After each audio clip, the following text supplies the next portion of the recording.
The Goldbug. What ho, this fellow is dancing mad. He hath been bitten by the tarantula. All in a wrong. Many years ago I contracted an intimacy with a Mr. William Legrand. He was of an ancient Huguenot family, and had once been wealthy, but a series of misfortunes had reduced him to want. To avoid the mortification consequent upon his disasters, he left New Orleans, the city of his forefathers, and took up his residence at Sullivan's Island, near Charleston, South Carolina. This island is a very singular one. It consists of little else than the sea sand, and is about 3 miles long. Its breadth at no point exceeds a quarter of a mile.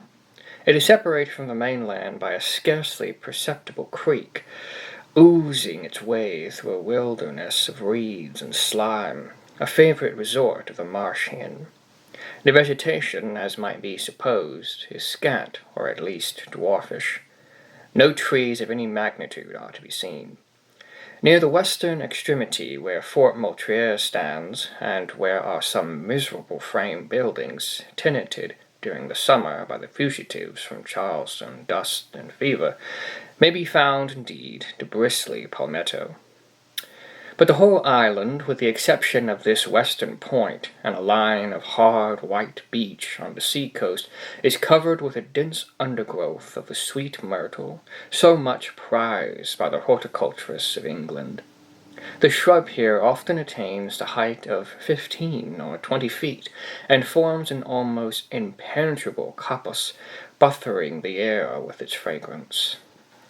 In the inmost recesses of this coppice, not far from the eastern or more remote end of the island, Legrand had built himself a small hut, which he occupied when I first, by mere accident, made his acquaintance. This soon ripened into friendship, for there was much in the recluse to excite interest and esteem. I found him well educated, with unusual powers of mind, but infected with misanthropy, and subject to diverse moods of alternate enthusiasm and melancholy. He had with him many books, but rarely employed them. His chief amusements were gunning and fishing, or sauntering along the beach and through the myrtles in quest of shells or entomological specimens. His collection of the latter might have been envied by a swan-dam. In these excursions he was usually accompanied by an old negro called Jupiter, who had been manumitted before the reverses of the family, but who could be induced, neither by threats nor by promises, to abandon what he considered his right of attendance upon the footsteps of his young Massa Will. It is not improbable that the relatives of Legrand, conceiving him to be somewhat unsettled in intellect, had contrived to instill this obstinacy into Jupiter, with a view to the supervision and guardianship of the wanderer. The winters in the latitude of Sullivan's Island are seldom very severe, and in the fall of the year it is a rare event indeed when a fire is considered necessary.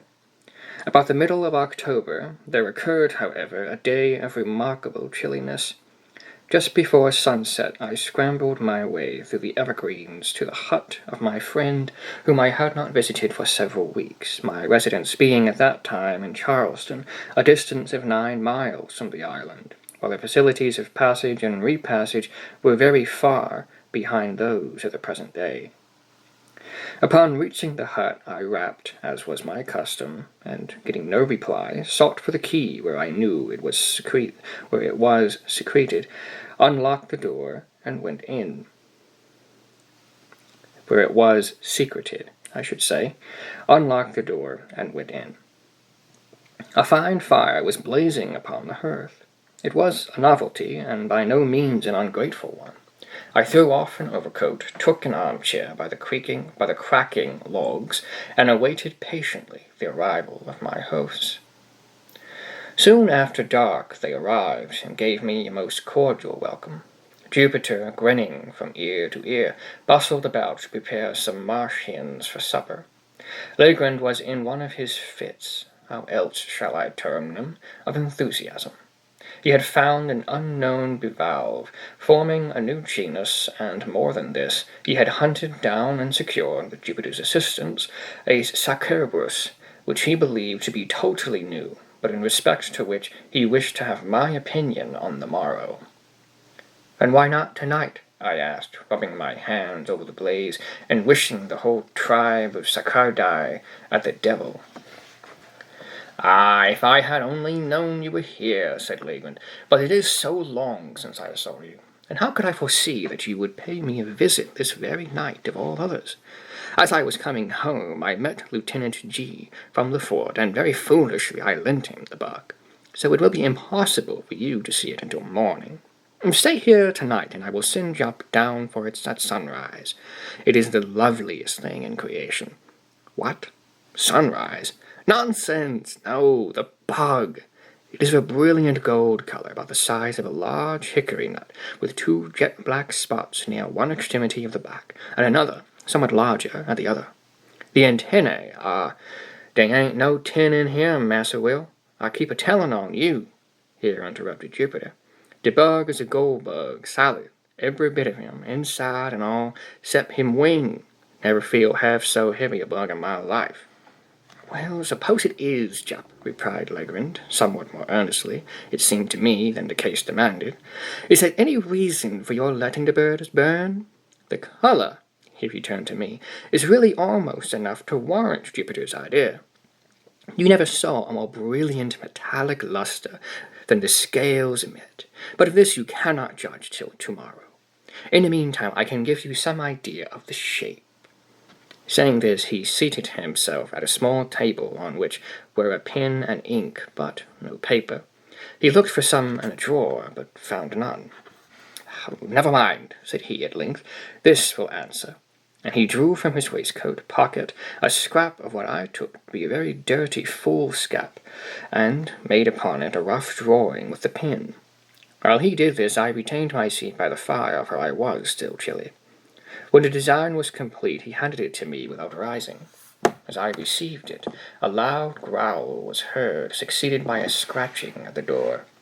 Jupiter opened it, and a large Newfoundland, belonging to Legrand, rushed in, leaped upon my shoulders, and loaded me with caresses, for I had shown him much attention during previous visits. When his gambols were over, I looked at the paper, and, to speak the truth, found myself not a little puzzled at what my friend had depicted. "Well," I said, after contemplating it for some minutes, "this is a strange Sacerberus, I must confess. New to me. Never saw anything like it before, unless it was a skull or a death's head, which it most nearly resembles in anything else that has come under my observation." "A death's head!" echoed Legrand. "Oh, yes, well, it has something of that appearance upon paper, no doubt. The 2 upper black spots look like eyes, And a longer one at the bottom like a mouth, and then the shape of the whole is oval." "Perhaps so," said I, "but, Legrand, I fear you are no artist. I must wait until I see the beetle myself, if I am to form any idea of its personal appearance." "Well, I don't know," said he, a little nettled. "I draw tolerably, should do it, at least, have had good masters, and flatter myself that I am not quite a blockhead." "But, my dear fellow, you are joking, then," said I. "This is a very passable skull, indeed. I may say that it is a very excellent skull, according to the vulgar notions about such specimens of physiology. And your Sacerberus must be the queerest Sacerberus in the world, if it resembles it. Why, we may get up at a very thrilling bit of superstition upon this hint. I presume you will call the bug Sacerberus cabut homunus, or something of that kind. There are many similar titles in the natural histories. But where are the antennae you spoke of?" "The antennae," said Legrand, who seemed to be getting unaccountably warm upon the subject. "I am sure you must see the antennae. I made them as distinct as they are in the original insect, and I presume that is sufficient." "Well, well," I said, "perhaps you have. Still, I don't see them." And I handed him the paper without additional remark, not wishing to ruffle his temper. But I was much surprised at the turn affairs had taken. His ill humour puzzled me, and as for the drawing of the beetle, there was positively no antennae visible, and the whole did bear a very close resemblance to the ordinary cuts of a death's head. He received the paper very peevishly, and was about to crumple it, apparently to throw it in the fire, when a casual glance at the design seemed suddenly to rivet his attention. In its instant his face grew violently red, in another as excessively pale. For some minutes he continued to scrutinize the drawing minutely where he sat. At length he arose, took a candle from the table, and proceeded to seat himself upon a sea-chest in the farthest corner of the room. Here again he made an anxious examination of the paper, turning it in all directions. He said nothing, however, and his conduct greatly astonished me. Yet I thought it prudent not to exacerbate the growing moodiness of his temper by any comment. Presently he took from his coat pocket a wallet, placed the paper carefully in it, and deposited both in a writing desk, which he locked. He now grew more composed in his demeanour, but his original air of enthusiasm had quite disappeared. Yet he seemed not so much sulky as abstracted. As the evening wore away, he became more and more absorbed in reverie, from which no sallies of mine could arouse him. It had been my intention to pass the night at the hut, as I had frequently done before, but seeing my host in this mood, I deemed it proper to take leave. He did not press me to remain, but as I departed, he shook my hand with even more than his usual cordiality. It was about a month after this, and during the interval I had seen nothing of Legrand, when I received a visit, at Charleston, from his man, Jupiter. I had never seen the good old negro look so dispirited, and I feared that some serious disaster had befallen his friend. "Well, Jup," said I, "what is the matter now? How is your master?" "Why, to speak the truth, massa, him not so very well as mought be." "Not well? I am truly sorry to hear it. What does he complain of?" "Ah, that's it. Him never plain of nothing, but him very sick for all that." "Very sick, Jupiter? Why didn't you say so at once? Is he confined to bed?" "No, that he ain't. He ain't fine nowhere. That's just what his the soul pinch. My mind has got to be very heavy about poor Massa Will." "Jupiter, I should like to understand what it is you are talking about. You say your master is sick, and he hasn't told you what ails him?" "Why, Massa ain't worth while for what he got mad about the matter. Massa Will say nothing at all that matter with him, but then what make him go about looking this way here, with his head down and his shoulders up and as white as a goose? And then he keep a ciphering all the time." "Keeps a what, Jupiter?" "Keeps a ciphering with the figures as is slayed, and the queerest figures I ever did see. It's getting to be scared, I tell you. I've for to keep mighty tight eye upon his noovers. T'other today he give me a slip for the sun come up, and has gone the whole way the blessed day. I had a big stick ready to cut for to give him the good beating when he come, but I was such a fool that I hadn't been harder at her. He looked so very poorly." "And what?" "Ah, yes. Upon the whole, I think you had better not be too severe with the poor fellow. Don't flog him, Jupiter. He can't very well stand it. But can you form no idea what has occasioned this illness, or rather this change of conduct? Has anything unpleasant happened since I saw you?" "No, massa, they ain't been nothing unpleasant since dent was forced than I feared. Well, this very day you were there."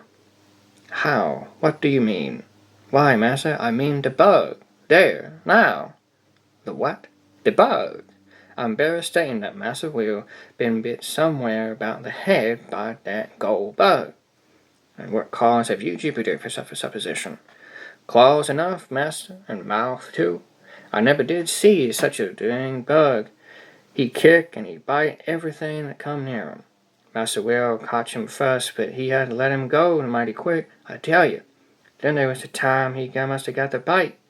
I didn't like to look at the big old mouth myself, so now I don't know how to take hold of him with my finger, but I cotch him with a piece of paper that I found. I wrap him up in the paper and stuff a piece of it in his mouth. That was the way."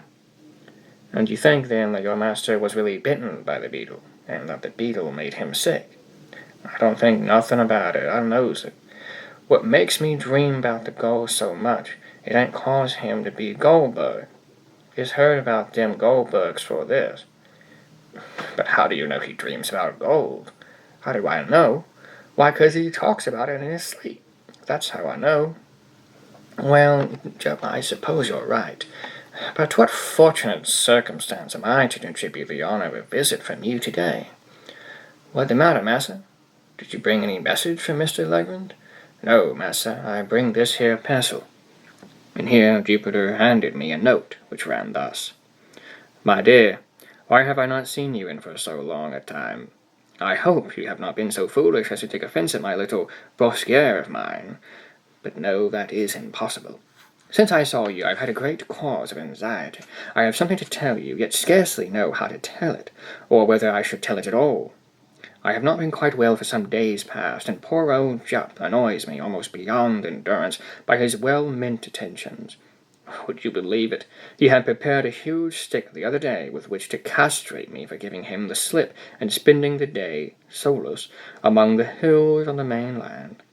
I verily believe that my ill looks alone saved me a flogging. I have made no addition to my countenance since we met.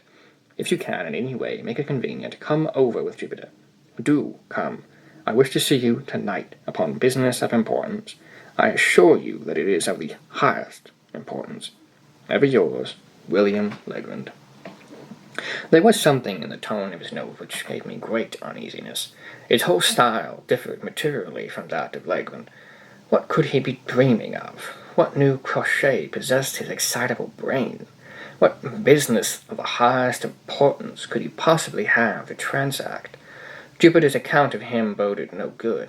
I dreaded lest the continued pressure of misfortune had at length fairly unsettled the reason of my friend. Without a moment's hesitation, therefore, I prepared to accompany the negro.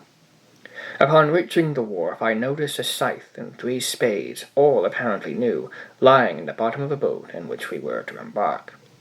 What is the meaning of all this, Jup? What is the meaning of all this, Jup? I inquired. Him scythe, massa, and spade. Very true, but what are they doing here? Him de scythe and de spade what Massa Wills is upon me buying for him in the town, and the rebels down a lot of money I had to give for him. But what, in the name of all this of all that is mysterious, is your Massa Will going to do with scythes and spades? That's more than I know, and devil tell me if I don't believe more than he know, too. But it's all come of the bug.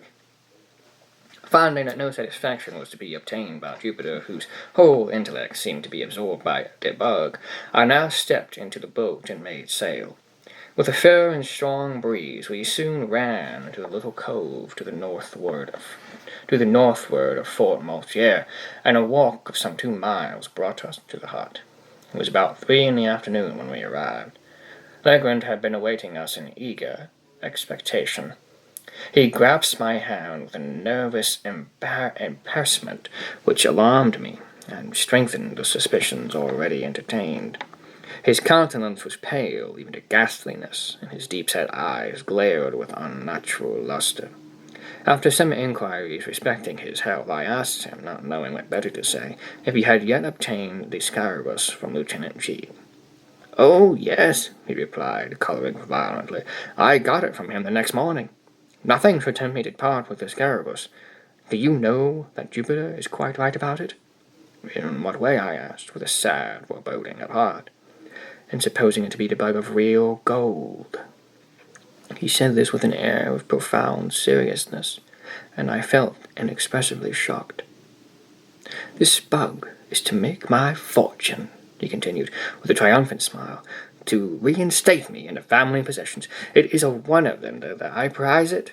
Since fortune has thought fit to bestow it upon me, I have only to use it properly, and I shall arrive at the gold of which it is the index. Jupiter, bring me that scarabus." "What? The bug, massa? I'd rather not go for trouble that bug. You must get him for your own self." Upon here Legrand arose with a grave and stately air, and brought me the beetle from a glass case in which it was enclosed. It was a beautiful scarabus, and at that time unknown to naturalists, of course a great prize in a scientific point of view. There were 2 round black spots near one extremity of the back, and a long one near the other. The scales were exceedingly hard and glossy, with all the appearance of burnished gold. The weight of the insect was very remarkable, and, taking all things into consideration, I could hardly blame Jupiter for his opinion respecting it. But what to make of Legren's agreement with that opinion, I could not, for the life of me, tell. "I sent for you," said he, in a grandiloquent tone, when I had completed my examination of the beetle. "I sent for you that I might have your counsel and assistance in furthering the views of fate and of the bug." "My dear Legren," I cried, interrupting him, "you are certainly unwell, and I had better use some little precautions. You shall go to bed, and I will remain with you a few days, until you get over this.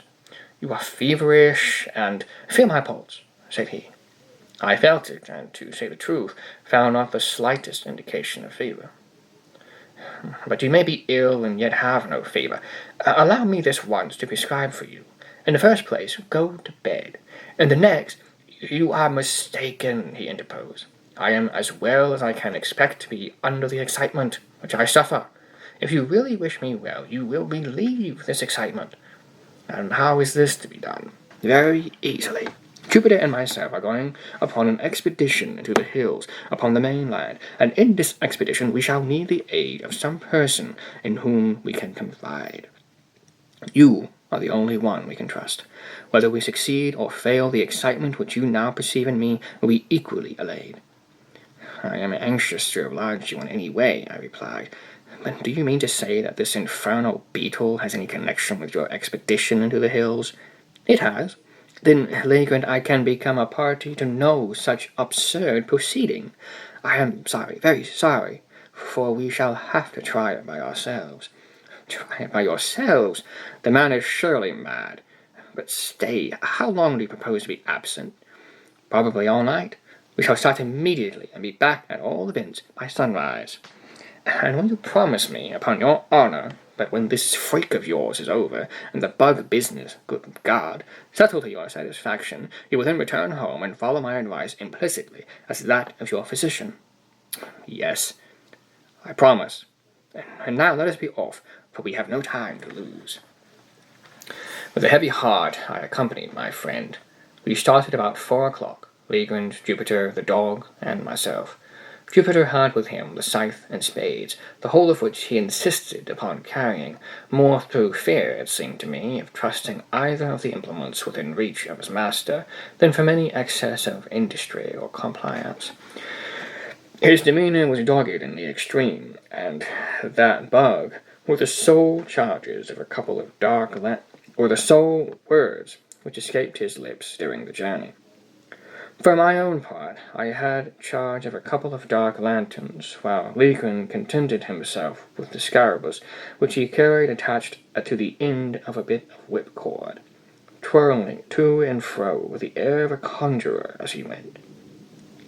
When I observed this last plain evidence of my friend's aberration of mind, I could scarcely refrain from tears. I thought it best, however, to humour his fancy, at least for the present, or until I could adopt some more energetic measures with a chance of success. In the meantime I endeavoured, but all in vain, inducing me to accompany him. In the meantime I endeavoured, but all in vain, to sound him in regard to the object of the expedition.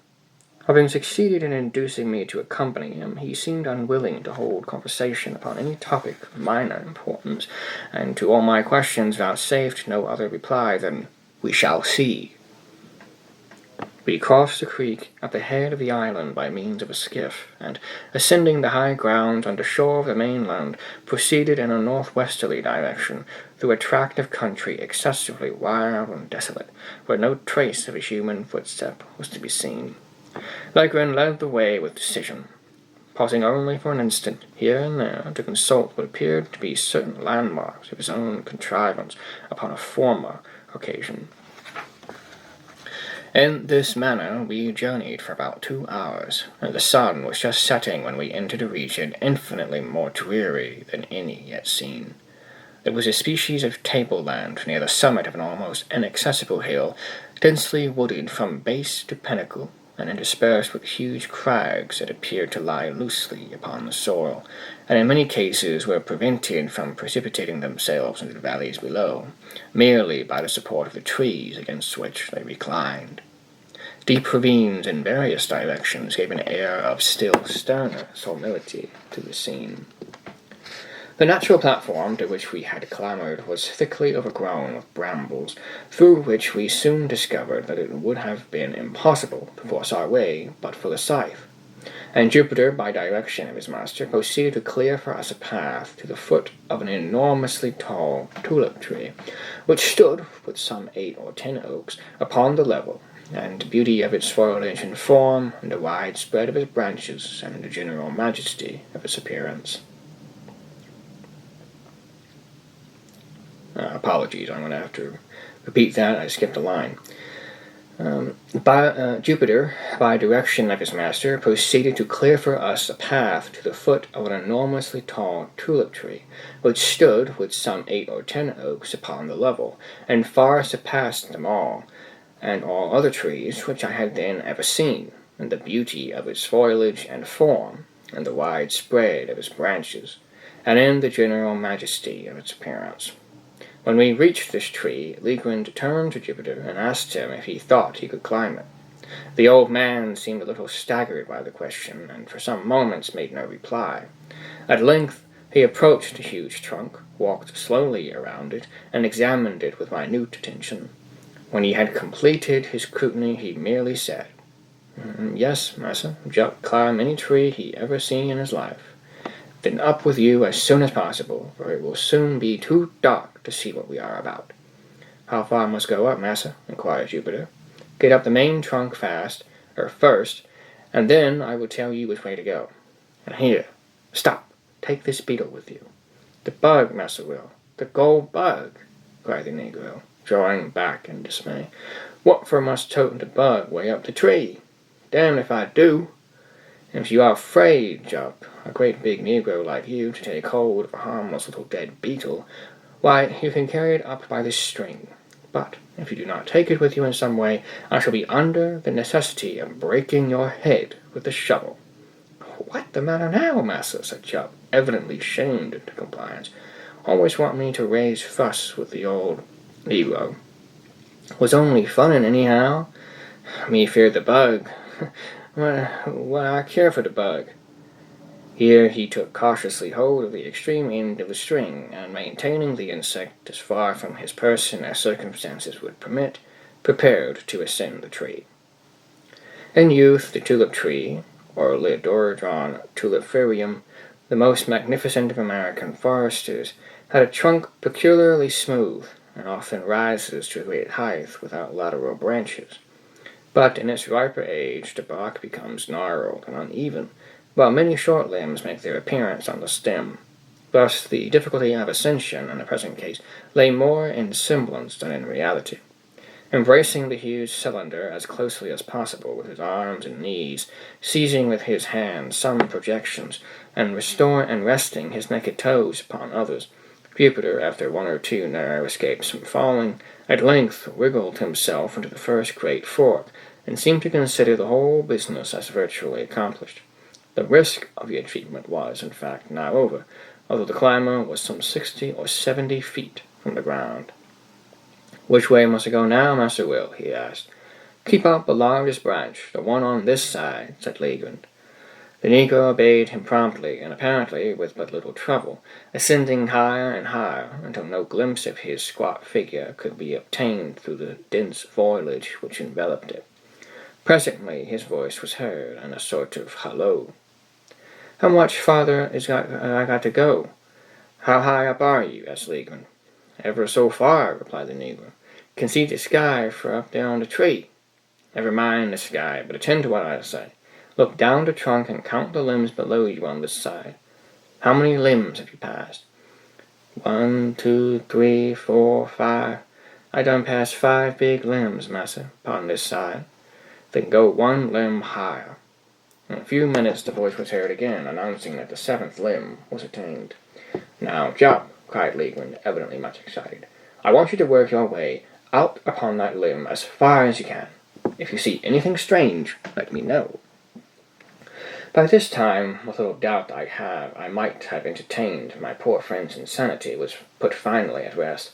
I had no alternative but to conclude him stricken with lunacy, and I became seriously anxious about getting him home. While I was pondering upon what was best to be done, Jupiter's voice was again heard.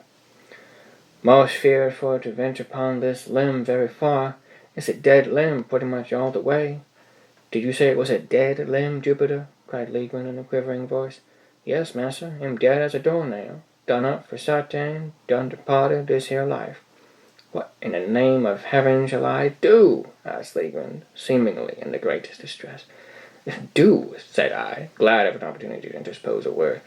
"Why, come home and go to bed. Come now. That's a fine fellow. It's getting late, and besides, you remembered your promise." "Jupiter," cried he, without heeding me in the least, "do you hear me?" "Yes, Master Will, hear you ever so plain." "Try the wood well, then, with your knife, and see if you think it very rotten." "Him rotten, massa, sure enough," replied the negro in a few moments, "but not so very rotten as might be. Might venture out a little way upon the limb by myself, that's true." "By yourself? What do you mean?" "Why, I mean the bug. This a very heavy bug. Suppose I drop him down first, and then the limb won't break when just the weight of one negro." "You infernal scoundrel!" cried Legrand, apparently much relieved.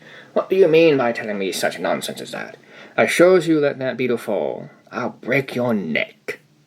"Look here, Jupiter, do you hear me?" "Yes, massa, needn't holler to me like that." "Well, now, listen. If you will venture out on the limb as far as you think safe, and not let go of the beetle, I will make you a present of a silver dollar as soon as you get down." "I'm gwine, Massa Will, 'deed I is," replied the negro very promptly. "Most out the end now." "Out to the end!" had fairly screamed Legrand. Do you say you are out at the end of the limb?" "We'll soon be there at the end, massa." "Oh, Lord have mercy, what is this here on the tree?" "Well," cried Legrand, highly delighted, "what is it?" "Why, that ain't nothing but a skull. Somebody been left here dead in the tree, and the crows done grabbed every bit of the meat off." "A skull, you say? Very well.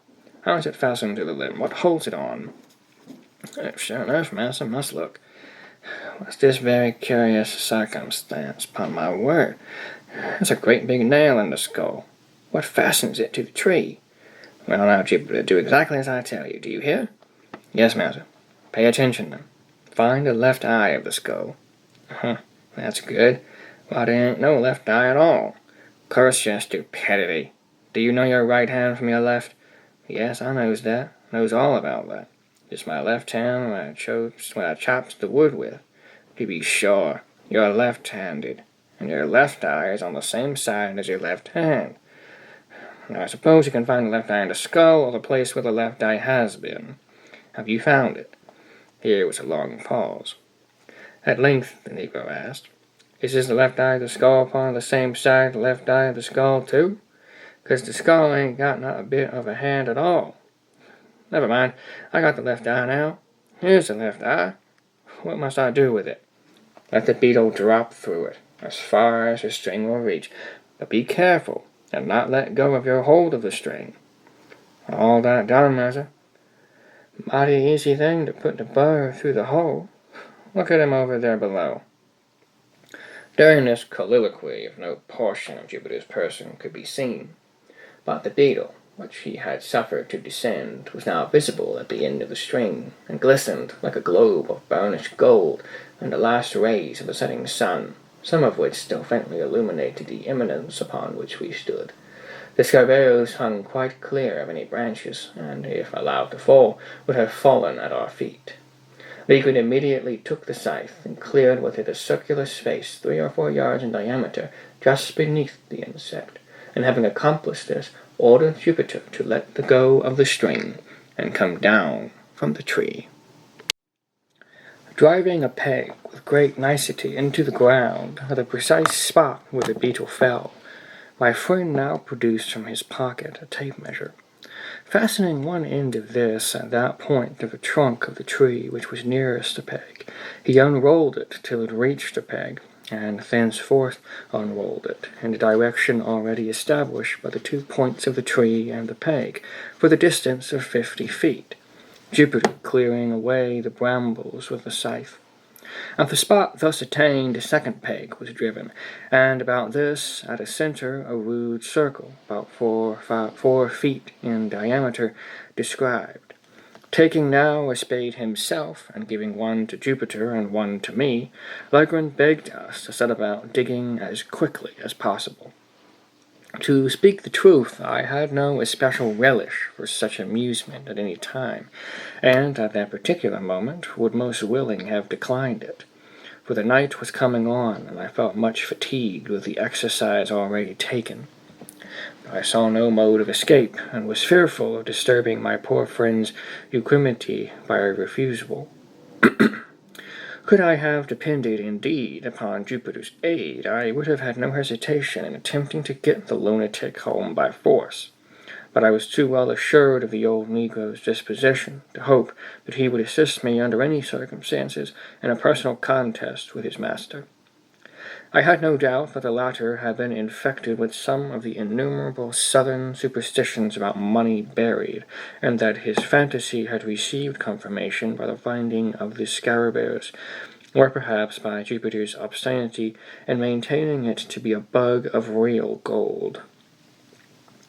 A mind disposed to lunacy would readily be led away by such suggestions, especially if chiming in with favorite preconceived ideas. And then I called to mind a poor fellow's speech about the beetles being the index of his fortune. Upon the whole, I was sadly vexed and puzzled, but at length I concluded to make a virtue of necessity, to dig with a good will, and thus the sooner to convince the visionary by ocular demonstration of the fallacy of the opinions he entertained. The lanterns having been lit, we all fell to work with a zeal worthy a more rational cause, and as the glance fell upon our persons and implements, I could not help thinking how picturesque a group we composed, and how strange and suspicious our labours must have appeared to any interloper who by chance might have stumbled upon our whereabouts. We dug very steadily for 2 hours. Little was said, and our chief embarrassment lay in the yelpings of the dog, who took exceeding interest in our proceedings. He at length became so obstreperous that we grew fearful of his giving the alarm to some stragglers in the vicinity, or rather this was the apprehension of Legman. For myself, I should have rejoiced at any interruption which might have enabled me to get the wanderer home. The noise was, at length, very effectually silenced by Jupiter, who, getting out of the hole with a dogged air of deliberation, tied the brute's mouth up with one of his suspenders, and then returned, with a grave chuckle, to his task. When the time mentioned had expired, we had reached a depth of 5 feet, and yet no signs of any treasure became manifest. A general pause ensued, and I began to hope that the farce was at an end. Legland, however, although evidently much disconcerted, wiped his brow thoughtfully, and recommenced. We had excavated the entire circle of 4 feet diameter, and now we slightly enlarged the limit, and went to the farther depth of 2 feet. Still nothing appeared.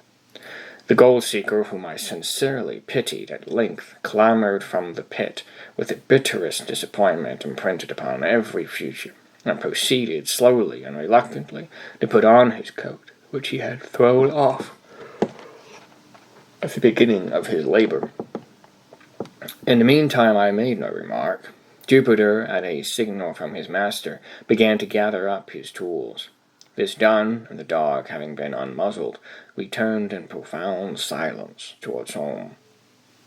We had taken perhaps a dozen steps in this direction, when, with a loud oath, Legwin strode up to Jupiter and seized him by the collar. The astonished negro opened his eyes and mouth to the fullest extent, let fall the spades, and fell upon his knees.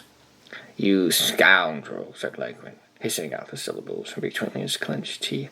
"You infernal black villain! Speak, I tell you! Answer me this instant without prevarication. Which is your left eye?" "Oh, my golly, Master Will," Ain't this here my left eye for something? Roared the terrified Jupiter, placing his hand upon his right organ of vision, and holding it there for a desperate pertinacity, as if in immediate dread of his master's attempt at a gouge. I thought so. I knew it! Hurrah! vociferated Edgar, and letting the negro go and executing a series of curvets and caracles, much to the astonishment of his valet, who, arising from his knees, looked mutely from his master to myself, and then from myself to his master. Come, we must go back, said the latter. The game's not up yet. And he again led the way to the tulip tree. Jupiter, said he, when he reached its foot, come here. Was the skull nailed to the limb with the face outward, or with the face to the limb? The face was out, master. That thus crows could get to the eyes good, wouldn't have any trouble. Well then, what was it, this eye, or that through which you let the beetle fall? Here Lycran touched each of Jupiter's eye. 'Tis this eye, master, the left eye, just as you tell me. And here it was, his right eye, that the negro indicated. That will do. We must try again. Here, my friend, about whose madness I now saw, or fancied that I saw, certain indications of method, removed the peg which marked the spot where the beetle fell, to a spot about 3 inches to the westward of its former position. Taking now the tape measure from the nearest point of the trunk to the peg, as before, and continuing the extension in a straight line to the distance of 50 feet, the spot was indicated, removed by several yards from the point at which we had been digging. Around the new position, a circle somewhat larger than in the former instance was now described, and we again set to work with the spades. I was dreadfully weary, but scarcely understanding what had occasioned the change in my thoughts. I felt no longer any great aversion from the labor imposed. I had become almost unaccountably interested, nay, even excited. Perhaps there was something amid all the extravagant demeanor of Lycran, some air of forethought or of deliberation, which impressed me.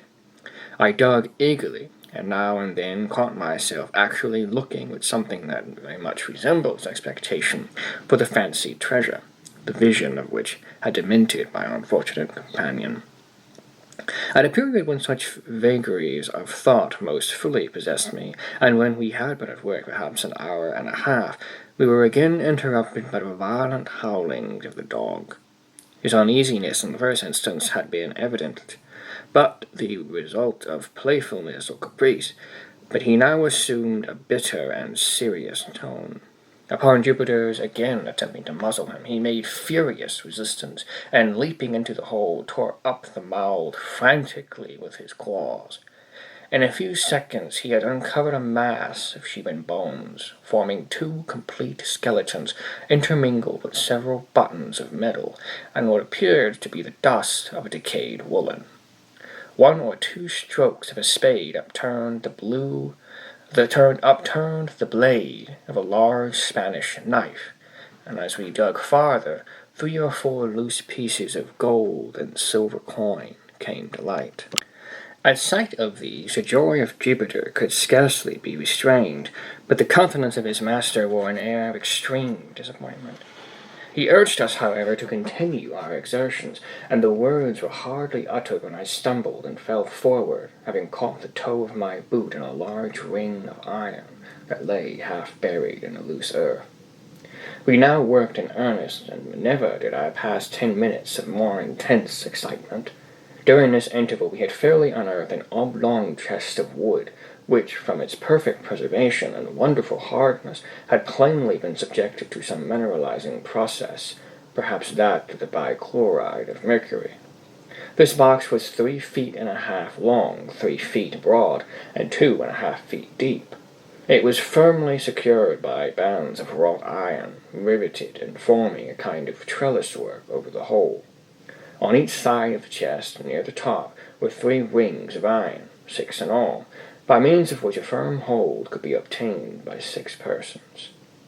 Our utmost united endeavors served only to disturb the coffer very slightly in its bed. We at once saw the impossibility of removing so great a weight. Luckily, the sole fastenings of the lid consisted of 2 sliding bolts. There we drew back, trembling and panting with anxiety. At an instant, a treasure of incalculable value lay gleaming before us. As the rays of the lanterns fell within the pit, there flashed upwards from a confused leap of gold and of jewels a glow and a glare that absolutely dazzled our eyes. I shall not pretend to describe the feelings with which I gazed. Amazement was, of course, predominant. Legrand appeared exhausted with excitement and spoke very few words. Jupiter's countenance wore, for some minutes, as deadly a pallor as it is possible in the nature of things for any negro's visage to assume. He seemed stupefied, thunder-stricken. Presently he fell upon his knees in the pit, and burying his naked arms up to the elbows in gold, let them there remain, as if enjoying the luxury of a bath. At length, and with a deep sigh, he exclaimed, as if in a soliloquy, "And this all come of the Goldbug, the pretty Goldbug, the poor little Goldbug, without boosting the savage kind of style. Ain't you ashamed of yourself, negro? Answer me that." It became necessary at last that I should arouse both master and valet to the expediency of removing the treasure. It was growing late, and it behooved us to make exertion, that we might get everything housed before daylight. It was difficult to say what should be done, and much time was spent in deliberation. So confused were the ideas of all. We finally lightened the box by removing 2/3 of its contents, when we were enabled, with some trouble, to raise it from the hole. The articles taken out were deposited among the brambles, and the dog left to guard them, with strict orders from Jupiter neither, upon any pretence, to stir from the spot, nor to open his mouth until I return.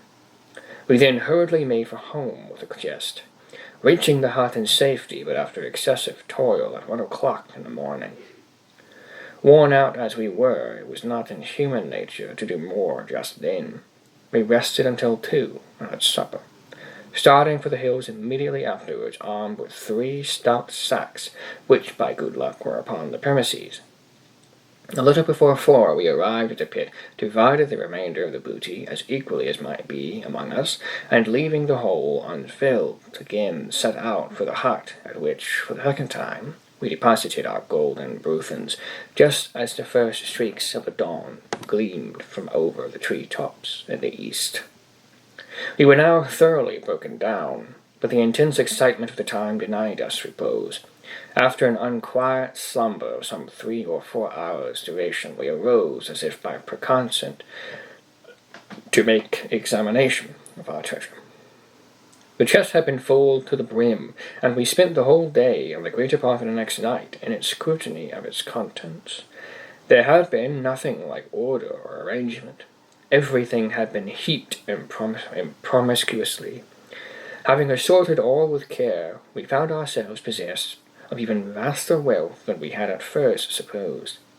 In coin there was rather more than $450,000, estimating the value of the pieces as accurately as we could by the tables of the period. There was not a particle of silver.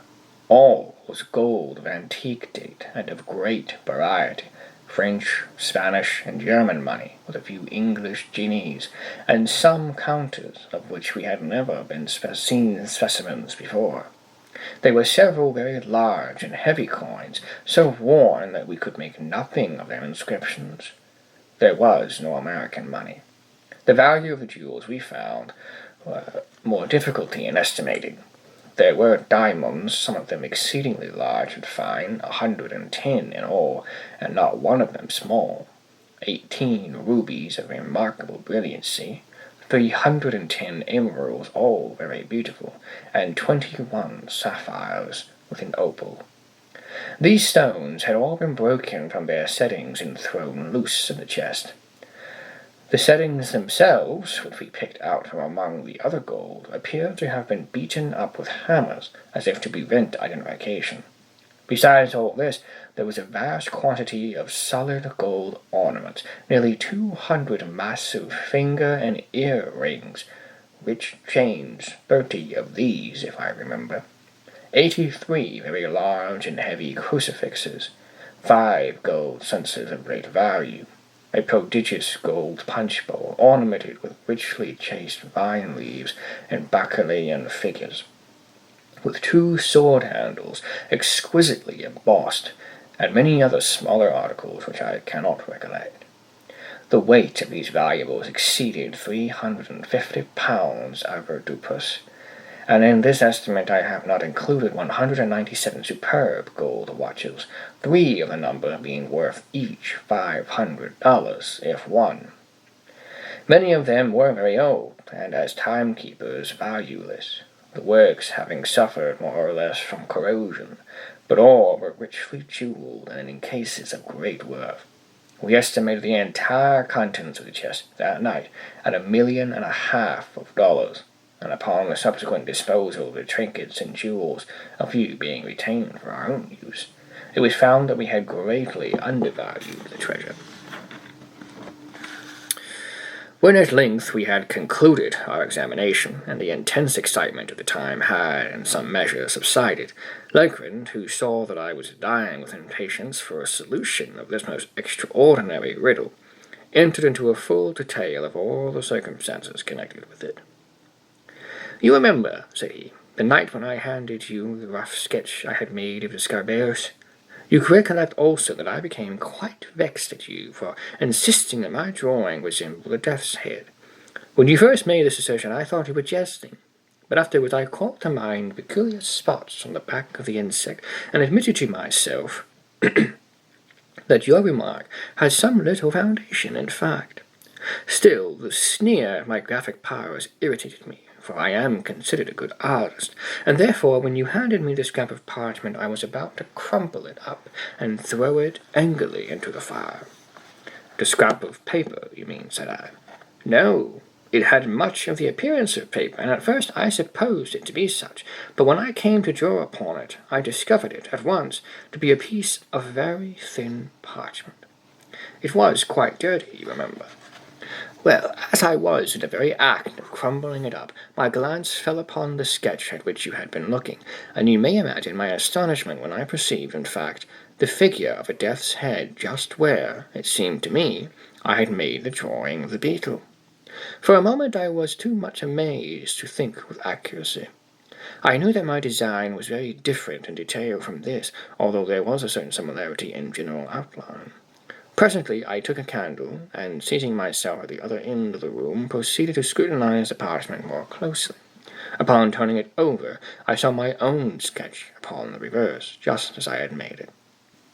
My first idea now was mere surprise at the really remarkable similarity of outline, at the singular coincidence involved in the fact that, unknown to me, there should have been a skull upon the other side of the parchment, immediately beneath my figure of the Scarabæus, and that this skull, not only in outline, but in size, should so closely resemble my drawing.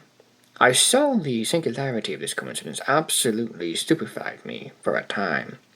This is the usual effect of such coincidences.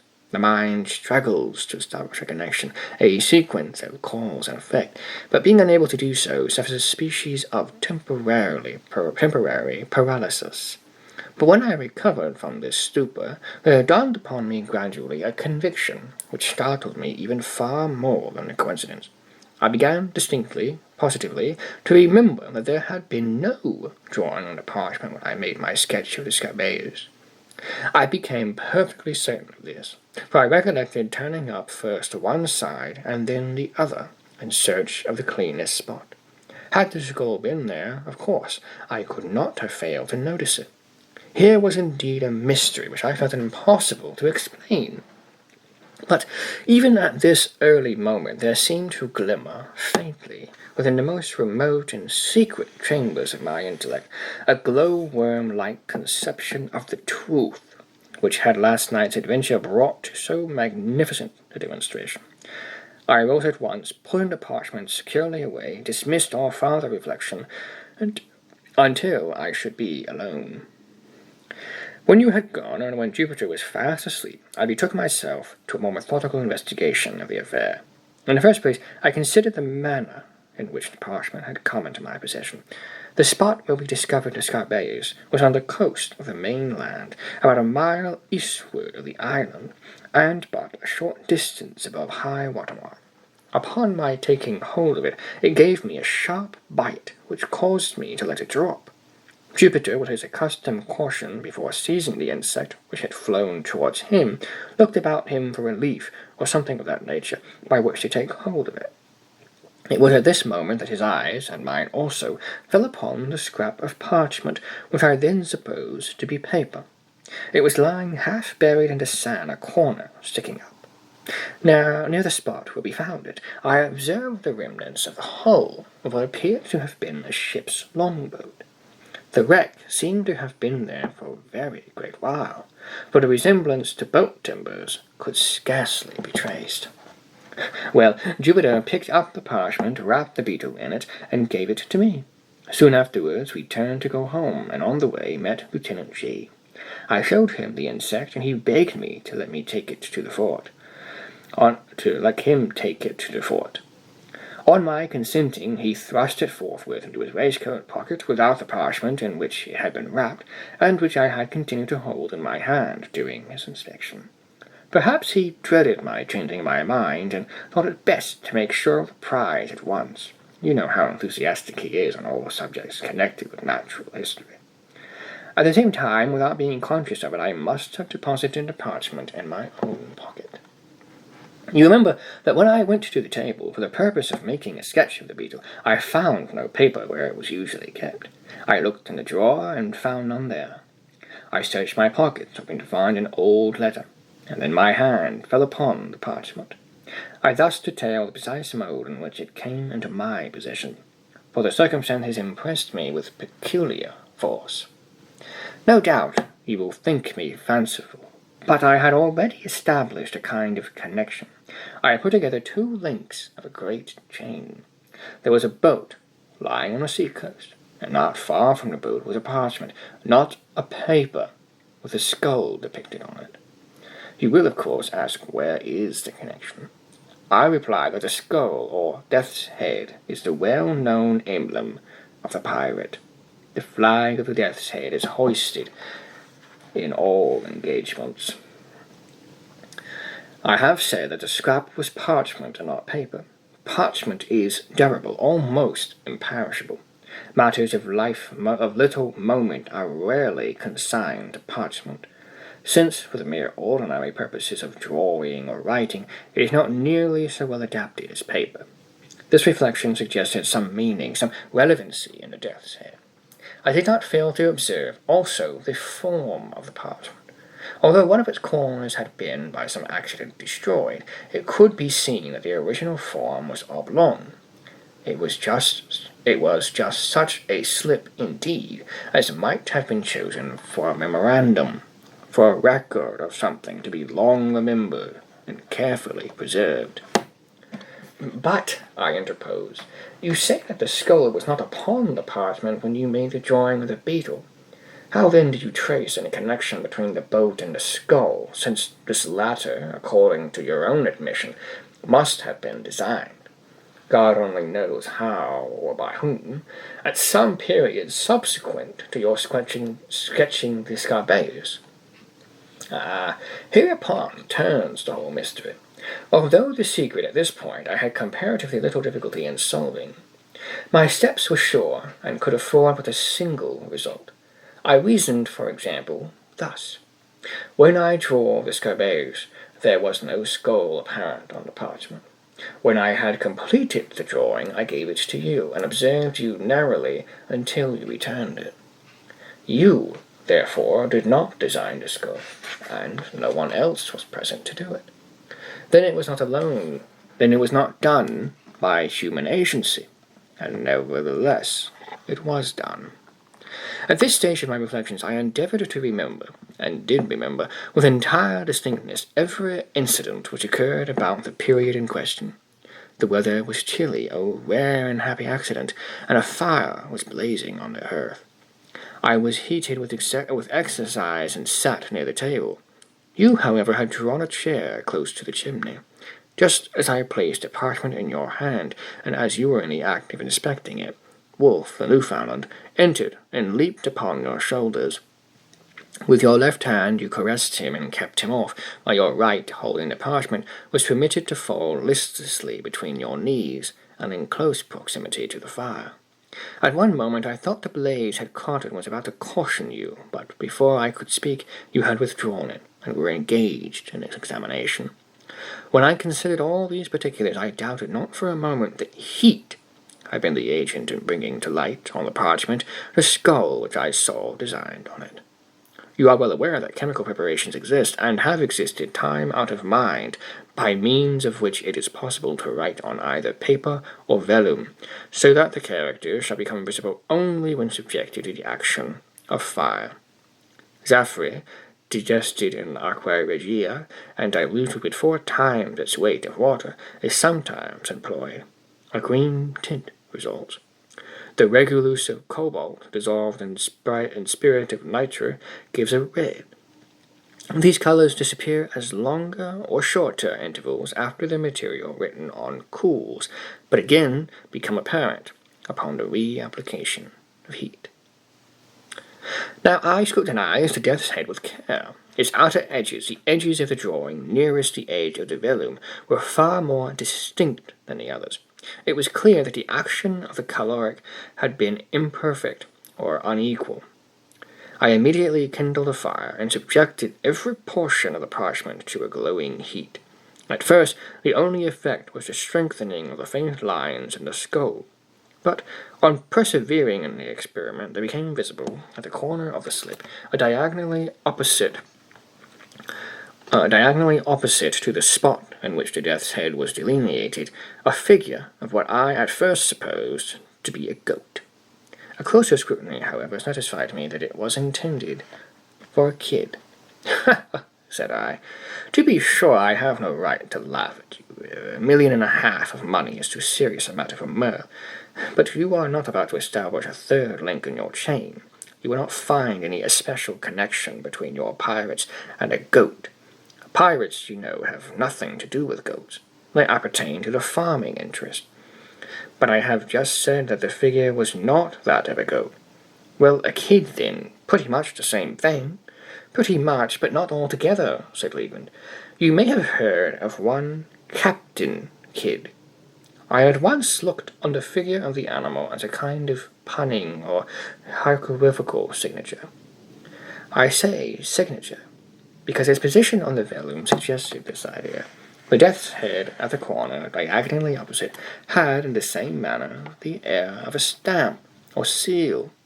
But I was sorely put out by the absence of all else, of the body to my imagined instrument, of the text from my context. I presume you expected to find a letter between the stamp and the signature. Something of that kind. The fact is, I felt irresistibly impressed with a presentiment of some vast good fortune impending. I can scarcely say why. Perhaps, after all, it was rather a desire than an actual belief. But do you know that Jupiter's silly words about the bug being of solid gold had a remarkable effect on my fancy? And then the series of accidents and coincidences, these are so very extraordinary. Do you observe how mere an accident it was that these events should have occurred on the sole day of all the year in which it has been, or may be, sufficiently cool for fire, and that without the fire, or without the intervention of the dog at the precise moment in which he appeared, I should never have become aware of the death's head, and so never the possessor of the treasure? But proceed. I am all impatience. Well, you have heard, of course, that many stories current, 1,000 vague rumors afloat about money buried somewhere on the Atlantic coast by Kidd and his associates. These rumors must have had some foundation in fact, and that the rumors have existed so long and so continuously could have resulted, it appeared to me, only from the circumstance of the buried treasure still remaining entombed. Had Kidd concealed his plunder for a time and afterwards reclaimed it, the rumors would scarcely have reached us in their present unvarying form. You will observe that the stories told are all about money-seekers, not about money-finders. Had the pirate recovered his money, there the affair would have dropped. It seemed to me that some accident, say the loss of a memorandum indicating its locality, had deprived him of the means of recovering it, and that this accident had become known to his followers, who otherwise might never have heard that treasure had been concealed at all, and who, busying themselves in vain, became unguided attempts to regain it, had given first birth, and then universal currency, to the reports which are now so common. Have you ever heard of any important treasure being unearthed along the coast? Never. But that Kidd's accomplishments were immense is well known. I took it for granted, therefore, that the earth still held them, and you will scarcely be surprised when I tell you that I felt a hope nearly amounting to certainty that the parchment so strangely found involved a lost record of the place of deposit. But how did you proceed? I held the vellum again to the fire after increasing the heat, but nothing appeared.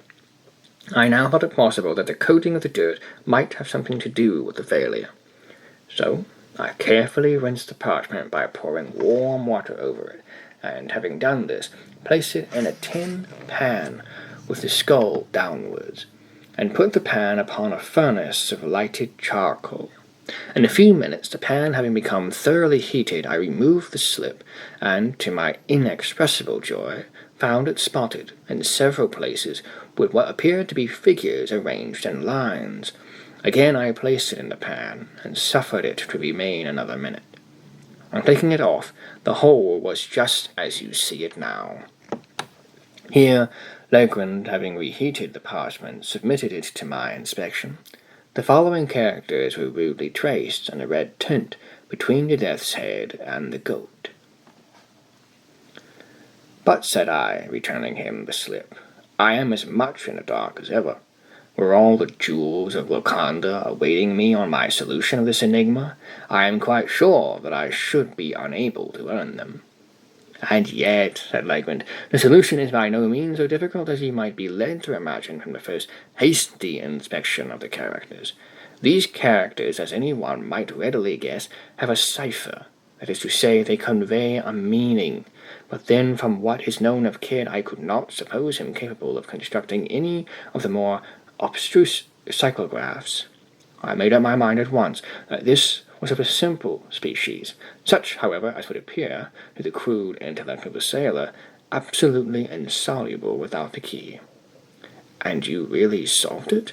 Readily. I have solved others of an abstruseness 10,000 times greater. Circumstances and a certain bias of mind have led me to take interest in such riddles, and it may well be doubted whether human ingenuity can construct an enigma of the kind which human ingenuity may not, by proper application, resolve. In fact, having once established connected and legible characters, I scarcely gave a thought to the mere difficulty of developing their import. In the present case, indeed in all cases of secret writing, the first question regards the language of the cipher. For the principles of solution, so far, especially, as the more simple ciphers are concerned, depend on, and are varied by, the genius of their particular idiom. In general, there is no alternative but experiment, directed by probabilities, of every tongue known to him who attempts the solution, until the true one be attained. But with the cipher now before us, all difficulty is removed by the signature. The pun on the word kid is appreciable in no other language than the English. But for the consideration, I should have begun my attempts with the Spanish and French, as the tongues in which a secret of this kind would most naturally have been written by a pirate of the Spanish Main. As it was, I assumed the cryptograph to be English. You observe there are no divisions between the words. Had there been divisions, the task would have been comparatively easy. In such case, I should have commenced with a collation of analysis of the shorter words, and had a word of a single letter occurred as it most likely, A or I, for example, I should have considered the solution as assured. But, there being no division, my first step was to ascertain the predominant letters, as well as the least frequent. Continuing counting all, I constructed a table thus. Of the character 8, there are 33. Of the semicolon, 26. Of the 4, 19. And so on and so forth. Now in English, the letter which most frequently occurs is E.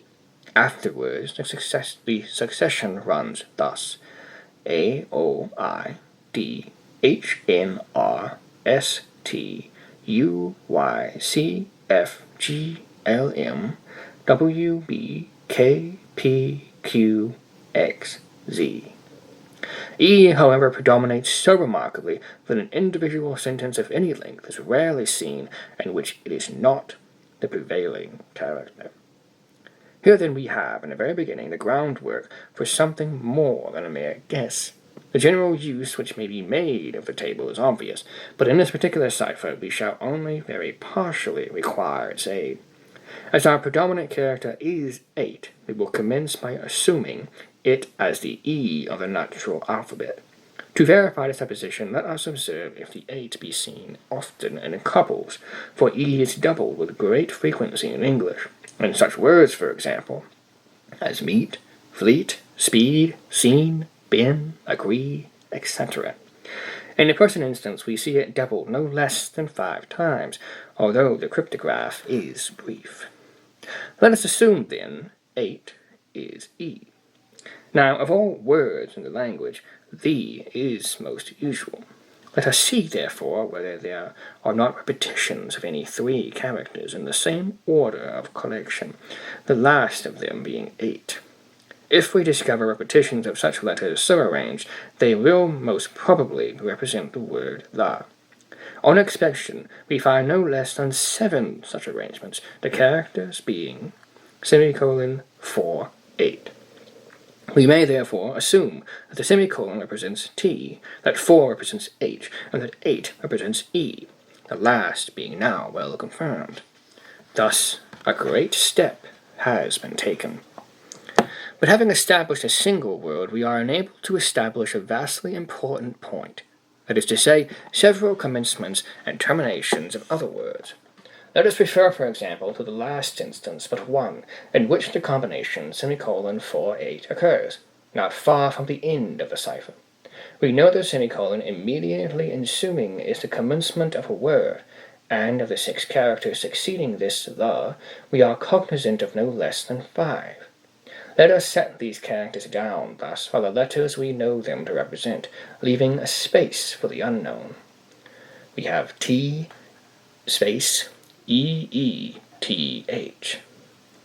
Here we are enabled at once to discard the as forming no portion of the word commencing with the first T, since by experiment of the entire alphabet for a letter adapted to the vacancy, we perceive that no word can be formed of which this the can be a part. We are thus narrowed into T, space, E-E. And going through the alphabet if necessary as before, we arrive at the word tree, as the sole possible reading. We thus gain another letter. We thus gain another letter, R, represented by left parentheses, with the words the tree in juxtaposition. Looking beyond these words for a short distance, we again see the combination of semicolon 4, 8, and employ it by way of termination to what immediately precedes. We have thus this arrangement: the tree, semicolon 4, left parentheses, outward arrows, question mark, 3, 4, the. Or substituting the natural letters where known, it reads thus: the tree, the, outward arrows, question mark, 3H, the. Now, if in place of the unknown characters we leave blank spaces or substitute dots, we read thus: the tree, the. When the word through makes itself evident at once, well, this discovery gives us 3 new letters, O, U, and G, represented by the outward arrow, question mark, and 3. Looking now narrowly through the cipher for combinations of known characters, we find, not very far from the beginning, this arrangement: 8, 3, left parentheses, 8, or agree, which plainly is the conclusion of the word degree, and gives us another letter D, represented by the cross. 4 letters beyond the word degree we perceive the combination, semicolon 4-6, left parentheses, semicolon 8, asterisk, translating the known characters and representing the unknown by dots. As before, we read thus, an arrangement immediately suggestive of the word 13, and again furnishing us with 2 new characters, I and N, represented by 6 and asterisks. Referring now to the beginning of the cyphergraph, we find the combination 5-3, outward arrow, cross. Translating as before, we obtain good, which assures us that the first letter is A, and that the first 2 words are a good. To avoid confusion, it is now time that we arrange our key as far as discovered in a tabular form. It will stand thus, and there is a table outlined here. We have therefore no less than 10 of the most important letters represented, and it will be unnecessary to proceed with the details of the solution. I have said enough to convince you that ciphers of this nature are readily soluble, and to give you some insight into the rationale of their development. But be assured that the specimen before us appertains to the very simplest species of cyphergraph. It now only remains to give you the full translation of the characters upon the parchment as unriddled. Here it is. A good glass in the bishop's hostel, in the devil's seat, 21 degrees and 13 minutes northeast, and by north main branch, 7th limb east side, shoot from the left eye of the death's head, a bee-line from the tree, through the shot, 50 feet out. But, said I, the enigma seems still in as bad a condition as ever. How is it possible to extort a meaning from all this jargon about devil's seats, death's head, and bishops' hotels? I confess, replied Legrand, that the matter still wears a serious aspect when regarded with a casual glance. My first endeavor was to divide the sentence into the natural division intended by the cyphergraphist. You mean to punctuate it? Something of that kind. But how was it possible to effect this? I reflected that it had been a point with the writer to run his words together without division, so as to increase the difficulty of solution. Now, a not over-acute man, in pursuing such an object, would be nearly certain to overdo the matter. When, in the course of his composition, he arrived at a break in the subject which would naturally require a pause or a point, he would be exceedingly apt to run his characters, at this place, more than usually close together. If you will observe the MS in the present instance, you will easily detect 5 such cases of unusual crowding. Acting on this hint, I made the division thus. A good glass in the bishop's hostel in the devil's seat, 21 degrees and 13 minutes, northeast by the north, main branch 7th limb east side, shoot from the left eye of the death's head, a bee-line from the tree through the shot 50 feet out. Even this division, said I, leaves me still in the dark. It left me also in the dark, replied Legrand, for a few days, during which I made diligent inquiry in the neighborhood of Sullivan's Island for any building which went by the name of the Bishop's Hotel. For, of course, I dropped the obsolete word hostel.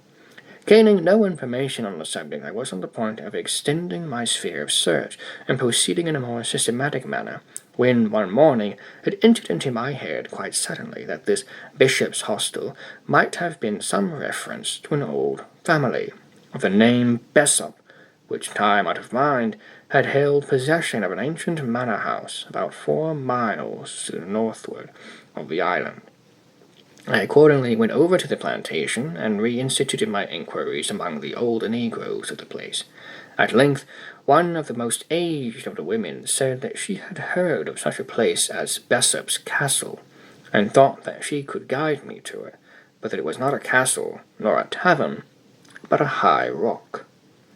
I offered to pay her well for her trouble, and after some demur, she consented to accompany me to the spot. We found it without much difficulty. When dismissing her, I proceeded to examine the place. The castle consisted of an irregular assemblage of cliffs and rocks, one of the latter being quite remarkable for its height, as well as for its insulated and artificial appearance. I clambered to its apex, and then felt much at a loss as to what should be next done. While I was busied in reflection, my eyes fell upon a narrow ledge in the eastern face of the rock, perhaps a yard below the summit on which I stood. This ledge projected about 18 inches and was not more than a foot wide, while the niche in the cliff just above it gave it a rude resemblance to one of the hollow-backed chairs used by our ancestors. I made no doubt that here was the devil's seat alluded to in the message, and now I seemed to grasp the full secret of the riddle. The good glass, I knew, could have reference to nothing but a telescope, for the word glass is rarely employed in any other sense by seamen. Now here I at once saw was a telescope to be used, and a definite point of view, admitting no variation from which to use it. Nor did I hesitate to believe that the phrases 21 degrees and 13 minutes, and northeast by the north, were intended as directions for the leveling of the glass. Greatly excited by these discoveries, I hurried home, procured a telescope, and returned to the rock. I let myself down to the ledge and found that it was impossible to retain a seat on it unless in one particular position. This fact confirmed my preconceived idea. I proceeded to use the glass. Of course, the 21 degrees and 13 minutes could allude to nothing but elevation above the visible horizon, since the horizontal direction was clearly indicated by the words northeast and by north. This latter direction I at once established by means of a pocket compass. Then, pointing the glass as nearly at an angle of 21 degrees of elevation as I could do it by guess, I moved it cautiously up or down until my attention was arrested by a circular rift or opening in the foliage of a large tree that overtopped its fellows in the distance. In the center of this rift I perceived a white spot, but could not at first distinguish what it was. Adjusting the focus of the telescope, I again looked, and now made it to be a human skull. On this discovery I was so sanguine as to consider the enigma solved, for the phrase main branch, seventh limb, east side, could refer only to the position of the skull on the tree, while shoot from the left eye of the death's head admitted also but one of interpretation in regard to a search for buried treasure. I perceived that the design was to drop a bullet from the left eye of the skull, and that a bee-line, or in other words, a straight line, drawn from the nearest point of the trunk through the shot, or the spot where the bullet fell, and thence extended to a distance of 50 feet, would indicate a definite point, and beneath that point I thought it at least possible that a deposit of value lay concealed. All this, I said, is exceedingly clear, and although ingenious, still simple and explicit. When you left the Bishop's Hotel, what then? Why, having carefully taken the bearings of the tree, I turned homewards.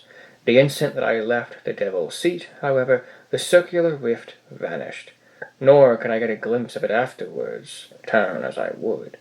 What seems to me the chief ingenuity in this whole business is the fact, for repeated experiment has convinced me it is a fact, that the circular opening in question is visible from no other attainable point of view than that afforded by the narrow ledge on the face of the rock. In this expedition to Bishop's Hotel, I had been attended by Jupiter, who had no doubt observed for some weeks past the abstraction of my demeanor, and took especial care not to leave me alone. But on the next day, getting up very early, I contrived to give him the slip, and went into the hills in search of the tree. After much toil, I found it. When I came home at night, my valet proposed to give me a flogging. With the rest of the adventure, I believe you are as well acquainted as myself. I suppose, said I, you missed the spot in the first attempt at digging through Jupiter's stupidity and letting the bug fall through the right instead of through the left eye of the skull. Precisely. This mistake made a difference of about 2.5 inches in the shot, that is to say, in the position of the peg nearest the tree. And had the treasure been beneath the shot, the error would have been of little moment.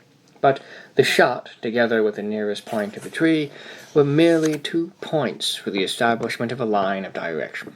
Of course, the error, however trivial in the beginning, increased as we proceeded with the line, and by the time we had gone 50 feet, threw us quite off the scent. But for my deep-seated convictions that treasure was here somewhere, actually buried, we might have had all our labor in vain. I presume the fancy of the skull, of letting fall a bullet through the skull's eye, was suggested to Kidd by a piratical flag. No doubt he felt a kind of poetical consistency in recovering his money through this ominous insignium. Perhaps so. Still, I cannot help thinking that common sense had quite as much to do with the matter as poetical consistency. To be visible from the devil's seat, it was necessary that the object, if small, should be white, and there is nothing like your human skull for retaining and even increasing its whiteness under exposure to all vicissitudes of weather. But your grandiloquence and your conduct in swinging the beetle, how excessively odd! I was sure you were mad. And why did you insist on letting fall the bug instead of a bullet from the skull? Why, to be frank, I felt somewhat annoyed by your evident suspicions touching my sanity, and so resolved to punish you quietly, in my own way, by a little bit of sober mystification. For this reason I swung the beetle, and for this reason I let it fall from the tree. An observation of yours about its great weight suggested the latter idea. Yes, I perceive. And now there is only one point which puzzles me. What are we to make of the skeletons found in the hole? That is a question I am no more able to answer than yourself. There seems, however, only one plausible way of accounting for them, and yet it is dreadful to believe in such atrocity as my suggestion would imply. It is clear that Kidd, if Kidd indeed secreted this treasure, which I doubt not, it is clear that he must have had assistance in the labor. But, the worst of this labor concluded, he may have thought it expedient to remove all participants in his secret. Perhaps a couple of blows with a mattock were sufficient, while his coadjutors were busy in the pit. Perhaps it required a dozen. Who shall tell?